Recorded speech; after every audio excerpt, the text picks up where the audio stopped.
આજે ભારતભરમાં ખેડૂત સંગઠનો અને કેન્દ્રીય ટ્રેડ યુનિયનો દ્વારા વિરોધ પ્રદર્શન કરવામાં આવી રહ્યું છે। સરકાર દ્વારા નવા લેબર કાયદો રજૂ કરવામાં આવ્યો અને તે લાગુ કરવામાં આવનાર છે તેને લઈ વિરોધ કરવામાં આવી રહ્યો છે। કેન્દ્ર સરકાર દ્વારા અમલમાં લાવવામાં આવેલા 4 નવા લેબર કોડ સામે દેશભરમાં વિરોધનો સૂર ઉઠ્યો છે, જેના ભાગરૂપે સુરત ખાતે bank of India staff union અને અન્ય સંગઠનો દ્વારા ઉગ્ર વિરોધ પ્રદર્શન કરવામાં આવ્યું હતું।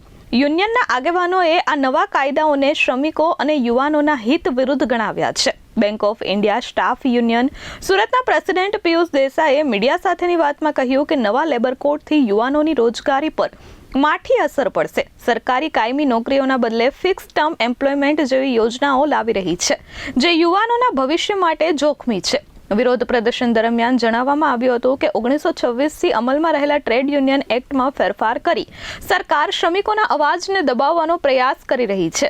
આ નવા કાયદાઓ માત્ર મોટા મૂડીવાદીઓને મદદ કરવા માટે બનાવવામાં આવ્યા છે। કલેક્ટરને આવેદનપત્ર આપી આ શ્રમિક વિરોધી કાયદાઓ પરત ખેંચવાની અથવા તેમાં જરૂરી સુધારા વધારા કરવાની માંગ કરવામાં આવી છે। હું Piyush Desai, bank of India staff union સુરતના પ્રેસિડેન્ટ છું। અમે અત્યારે એકત્રિત થયા છીએ સેન્ટ્રલ ગવર્મેન્ટના નવા 4 લેબર કોડના વિરોધમાં। વિરોધમાં એવું છે કે જે નવા યુવાનોને જે રોજગાર મળવો જોઈએ તે આજે રોજગાર મળતો નથી, તેની જગ્યાએ સરકાર એક ફિક્સ ટર્મ એમ્પ્લોયમેન્ટ પ્લાન લાવી છે। આ ટ્રેડ યુનિયન એક્ટ જે લગભગ 1926 થી ચાલે છે, હવે એ ટ્રેડ યુનિયન એક્ટ આટલા વર્ષોથી ચાલ્યા પછી અત્યારે એકદમ શાની માટે જરૂર પડે?